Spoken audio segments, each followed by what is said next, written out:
चलिए हम लोग टॉपिक को आगे बढ़ाते हैं। आज हम लोग पढ़ेंगे कि पार्टनर्स कैसे प्रॉफिट को डिस्ट्रीब्यूट करें। हम लोगों ने थ्योरिकल कॉन्सेप्ट्स में पार्टनरशिप के बारे में, उसके डीड के बारे में, उसके फीचर्स के बारे में पढ़ा। डीड्स नहीं रहने पे प्रोविजंस फॉलो किया जाता है, ये भी हम लोगों ने पढ़ा। ठीक है, अब हम लोग समझने वाले हैं कि पार्टनर्स प्रॉफिट को कैसे डिस्ट्रीब्यूट करेंगे। प्रॉफिट डिस्ट्रीब्यूशन के लिए पार्टनर्स को क्या करना होगा। उससे पहले चलो हम लोग थोड़ा सा 11th क्लास में पहुंच जाते हैं और 11th क्लास के अकॉर्डिंग आप याद करो कि हम लोग बनाते थे trading and P&L account. Trading and P&L account, और जहां तक आपको याद होगा कि ट्रेडिंग एंड P&L अकाउंट में सबसे पहले हम लोग बनाते थे ट्रेडिंग अकाउंट। ठीक है, इससे हमारा निकलता था क्या, ये निकलता था ग्रॉस प्रॉफिट, ये ग्रॉस प्रॉफिट निकलता था। और इसी ग्रॉस प्रॉफिट को हम लोग उसके जस्ट नीचे हम लोग बनाते थे P&L अकाउंट, और ग्रॉस प्रॉफिट को हम लोग यहाँ P&L में लाते थे। और देन उसके बाद हमारा रिजल्ट आता था क्या चीज का, नेट प्रॉफिट का। ये आप लोगों को पहले से मालूम होना चाहिए। ठीक है, 11th क्लास में हम लोग फाइनेंशियल स्टेटमेंट में ये बात पढ़े थे हम लोग। अब उसमें हम लोग ध्यान दो कि P&L अकाउंट में हम लोग क्या करते थे। तो हम लोग P&L अकाउंट में जितना भी एक्सपेंसेस है इनडायरेक्ट वाला सारा दिखाते थे। पार्टनर एम्प्लॉय से रिलेटेड सैलरी हो गया, रेंट हो गया, कमीशन हो गया, बैड डेट, डेप्रिसिएशन, सारे एक्सपेंसेस लॉसेस को हम लोग डेबिट किया करते थे और इनकम से रिलेटेड आइटम क्रेडिट किया करते थे। ठीक है, और साथ ही साथ हम लोग जब ये पढ़े थे तो हम लोग सोल प्रोप्राइटरशिप में क्या किए थे कि अगर ऑनर से रिलेटेड उसके कैपिटल का इंटरेस्ट था, ध्यान देना, तो वो भी हम लोग P&L अकाउंट का डेबिट ही दिखाते थे। क्योंकि बिजनेस के व्यू पॉइंट से कैपिटल पे इंटरेस्ट एक तरह का क्या हो गया, एक्सपेंस हो गया, और वो कहाँ रखेगा, डेबिट में रखेगा। और अगर ऑनर ने अगर कोई ड्राइंग्स कर रखा था तो उस पर इंटरेस्ट चार्ज हुआ था तो उसको हम लोग इनकम की तरह ट्रीट करते थे और वो क्रेडिट चला जाता था। आज पार्टनरशिप फर्म में बस यही थोड़ा सा हम लोगों को चेंजेस करना है कि पार्टनरशिप फर्म में जब हम आएंगे तो यहाँ पे भी हम लोग क्या बनाएंगे, ट्रेडिंग अकाउंट, यहाँ पे भी हम लोग क्या बनाएंगे, P&L अकाउंट। कोई चेंजेस नहीं। चेंजेस क्या है, बस उसको समझना है कि आखिर सोल ट्रेड वाले में हम लोग जब ट्रेडिंग P&L बनाते थे और पार्टनरशिप फर्म में जब हम लोग बनाएंगे तो आखिर चेंजेस क्या होगा। चेंजेस के नाम पे बस आपको पहले ये ध्यान देना है कि हम लोगों को P&L अकाउंट के बाद प्रॉफिट का डिस्ट्रीब्यूशन करना रहेगा। क्योंकि वहां पर सोल प्रोप्राइटरशिप में क्या था, एक ही ऑनर है, प्रॉफिट अर्न किया, सीधा लेके चला गया। आप याद करो बैलेंस शीट में जाके कैपिटल में उसके प्रॉफिट को या लॉस को प्लस या माइनस कर लिया करते थे। यहाँ पे हम लोगों को क्या करना है कि देखो ये जो इंटरेस्ट ऑन कैपिटल है जो पार्टनर से रिलेटेड है, क्योंकि अब कोई एक पार्टनर नहीं रहेगा, कोई एक पार्टनर नहीं रहेगा, 2-3 पार्टनर से, तीनों पार्टनर से कैपिटल का इंटरेस्ट, ड्राइंग्स है उनका भी इंटरेस्ट। ठीक है, तो ये आइटम को अब यहां से हटा दिया जाएगा। साथ ही साथ आपको हम बताते हैं कि पार्टनर से रिलेटेड है ना, पार्टनर से रिलेटेड अगर कोई भी सैलरी है, रेम्युनरेशन है, कमीशन है, कुछ भी है, अब वो P&L अकाउंट में हम लोग नहीं लाएंगे। हम लोग यहाँ पे जो सैलरी लिखे हैं ये क्या है, ये एम्प्लॉय का सैलरी है, ध्यान देना। और ये रेंट भी क्या है, जो लैंडलॉर्ड का है, जिस बिल्डिंग के अंदर में अपना फर्म चला रहे हैं वो रेंट है, उस बिल्डिंग का रेंट है जो कि हमको देना पड़ेगा। तो हम लोग अब क्या पढ़ने जा रहे हैं कि P&L अकाउंट के बाद पार्टनर्स प्रॉफिट्स का डिस्ट्रीब्यूशन कैसे करेंगे। तो सबसे पहले आपको ध्यान देना है कि पार्टनर प्रॉफिट का डिस्ट्रीब्यूशन करने से पहले अगर पार्टनर्स में से किसी का सैलरी कुछ बन रहा है, किसी का रेम्युनरेशन या किसी का कमीशन बन रहा है, ठीक है, या कैपिटल पे इंटरेस्ट है, तो पहले प्रॉफिट में से ये सब वो लोग लेंगे। देन जो प्रॉफिट बचेगा उसको पार्टनर्स आपस में बांटेंगे। यानी कि अब आपको क्या करना है, यहाँ पार्टनरशिप फर्म के अंदर में आने के बाद ट्रेडिंग सेम टू सेम बनेगा, P&L भी सेम बनेगा, बस पार्टनर से रिलेटेड कोई भी एक्सपेंसेस है ना, जैसे में यहाँ पे इंटरेस्ट ऑन कैपिटल है, सैलरी होता पार्टनर का, कमीशन होता पार्टनर का, अब P&L में नहीं दिखाएंगे। क्यों नहीं दिखाएंगे, उसका रीजन हम लोग आगे एक्सप्लेन करने वाले हैं। इंटरेस्ट ऑन ड्राइंग से जो इनकम है इसको भी हम लोग P&L अकाउंट में नहीं दिखाएंगे। दूसरी बात क्या ध्यान देना कि हम लोग यहाँ पे लिखा करते थे net profit transfer to capital account. अब इसको ऐसा नहीं लिखेंगे, अब लिखेंगे हम लोग क्या, net profit transferred to P&L appropriation account. ये P&L एप्रोप्रिएशन अकाउंट क्या है, इसी को हम लोगों को समझना है। तो अभी हम क्या बोले कि पार्टनर्स को अगर सैलरी लेना है, कमीशन लेना है, कैपिटल पे इंटरेस्ट लेना है, ये प्रॉफिट में से डिस्ट्रीब्यूट किया जाएगा। ठीक है ना। ये सारा का सारा डिस्ट्रीब्यूशन जो होगा कहां से होगा? आउट ऑफ प्रॉफिट से। ठीक है। डिस्ट्रीब्यूशन यानी क्या? एप्रोप्रिएशन, यानी क्या हो गया? Appropriation out of profit. ये जो P&L एप्रोप्रिएशन अकाउंट की बात कर रहे हैं, तो ये P&L एप्रोप्रिएशन अकाउंट बिल्कुल P&L अकाउंट का एक्सटेंशन है। ठीक है ना। यानी P&L appropriation account is the extension of P&L account. अब आप लोग याद करो पुरानी स्टडी को कि P&L अकाउंट कौन सा नेचर था? पर्सनल, रियल या नॉमिनल। तो हम लोग पढ़े थे कि P&L अकाउंट क्या है? नॉमिनल है, क्योंकि इसमें केवल हम लोग लाते हैं एक्सपेंसेस, लॉसेज, इनकम्स, गेन्स, ये सब को लाते हैं। और अभी हम बता रहे हैं कि P&L appropriation account is the extension of P&L। जैसे ट्रेडिंग के बाद हम लोग क्या बनाते हैं? ट्रेडिंग के बाद हम लोग P&L अकाउंट बनाते हैं। तो P&L के बाद हम लोगों को पार्टनरशिप फर्म में आने के बाद P&L एप्रोप्रिएशन अकाउंट बनाना पड़ेगा। ठीक है। तो ये बस P&L अकाउंट का ही एक पार्ट हो गया, बस थोड़ा अलग से खाली इसको डाल दिया है, क्योंकि इसमें पार्टनर से रिलेटेड हमको केवल आइटम्स को दिखाना है। ठीक है। तो ये P&L अकाउंट जब नॉमिनल अकाउंट है, it means P&L appropriation account भी क्या हो गया? नॉमिनल अकाउंट ही हो गया।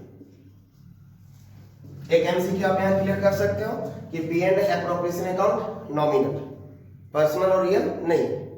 अब रह गई बात कि हम लोग P&L एप्रोप्रिएशन अकाउंट बनाएंगे कैसे, इसमें क्या क्या दिखाएंगे। तो अभी सबसे पहले हम बताएं कि जब आप ट्रेडिंग बना लोगे, ग्रॉस प्रॉफिट आएगा। P&L बनाओगे तो यहां से क्या आएगा? यहां से आपका नेट प्रॉफिट आएगा। ये जो नेट प्रॉफिट आएगा आपका नेट प्रॉफिट, उस नेट प्रॉफिट को आप सीधा कैपिटल में नहीं ले जाना, क्योंकि अब एक से ज्यादा पार्टनर्स हैं, किसके कैपिटल में लेके चले जाए। ठीक है ना। हमको यहां से नेट प्रॉफिट को ट्रांसफर करना है क्या? P&L एप्रोप्रिएशन अकाउंट में। एकदम ध्यान से समझना। और आप समझ सकते हो कि प्रॉफिट हमारा क्रेडिट बैलेंस है, यानी P&L एप्रोप्रिएशन अकाउंट अभी हम बताएं कि नॉमिनल नेचर है, नॉमिनल अकाउंट है, यानी प्रॉफिट को आप यहां पे लाओगे। कौन से अकाउंट से आ रहा है ये? तो P&L अकाउंट से आ रहा है, तो यहाँ P&L अकाउंट लिखेंगे, है ना। नेट प्रॉफिट ट्रांसफर,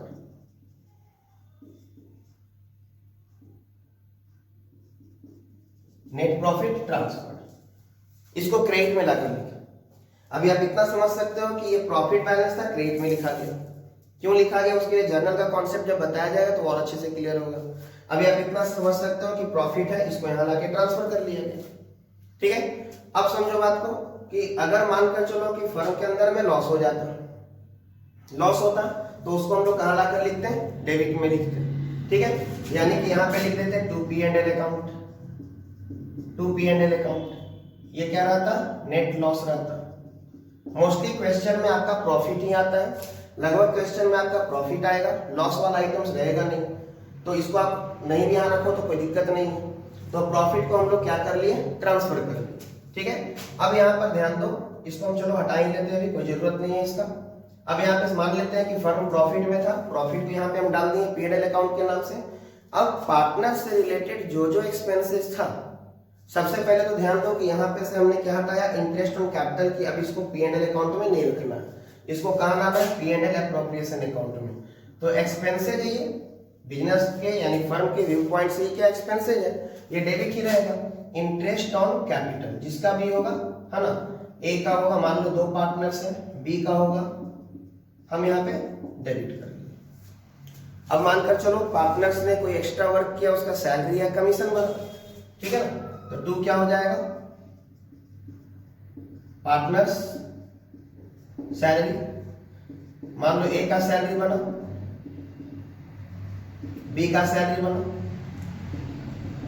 ठीक है। उसके बाद क्या आ जाएगा? Partners commission. अगर पार्टनर्स का कुछ कमीशन बन रहा हो तो आ जाएगा वो।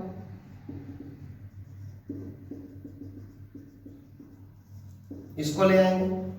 आप देख सकते हो जो भी P&L एप्रोप्रिएशन अकाउंट में आइटम आ रहा है वो क्या किससे रिलेटेड है? ओनली फॉर पार्टनर से रिलेटेड। एम्प्लॉय का सैलरी जैसे P&L में दिखाया करते दिखाओ, वर्कर्स का वेजेस तो ट्रेडिंग में गया है, कोई दिक्कत नहीं है। डेप्रिसिएशन, बैड डेब्ट, एडवर्टीजमेंट, ये सारा का सारा आपका P&L का आइटम है। क्या बोले, पार्टनर से रिलेटेड जो भी आपका सैलरी, कमीशन, कैपिटल का इंटरेस्ट, ये सब आपका क्या होगा, P&L एप्रोप्रिएशन का डेबिट होगा। इंटरेस्ट ऑन ड्राइंग्स इनकम है, इसको कहां रखा जाएगा, क्रेडिट में, बाई इंटरेस्ट ऑन ड्राइंग्स। अगर दोनों पार्टनर्स ने ड्राइंग्स कर रखा था, दोनों का इंटरेस्ट अगर निकला है, क्रेडिट है।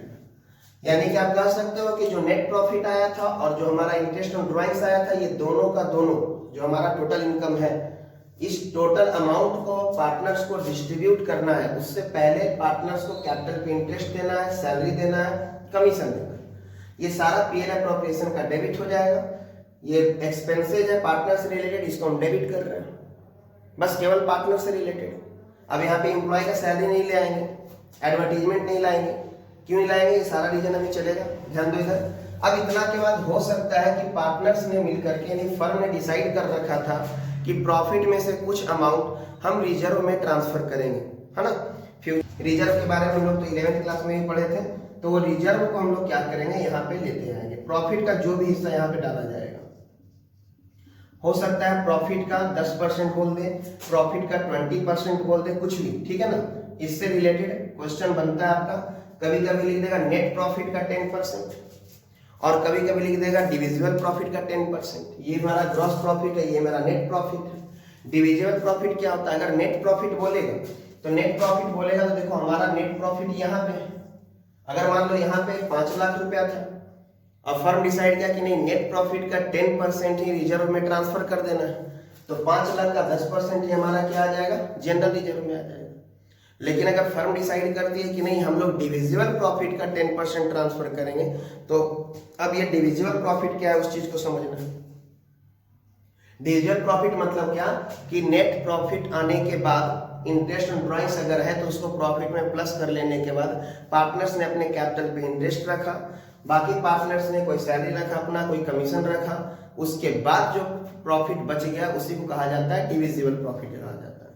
उस डिविजिबल प्रॉफिट का अगर 10% बोलेगा या 20% बोलेगा, जो भी बोलेगा, तो उसी का 10 या 20% हम लोग क्या करेंगे, रिजर्व लाएंगे। इमेजिन करो कि यहाँ 5 लाख नेट प्रॉफिट था, अभी हम बताएं, तो अगर नेट प्रॉफिट का 10% है तो यहाँ 50,000 आ जाएगा।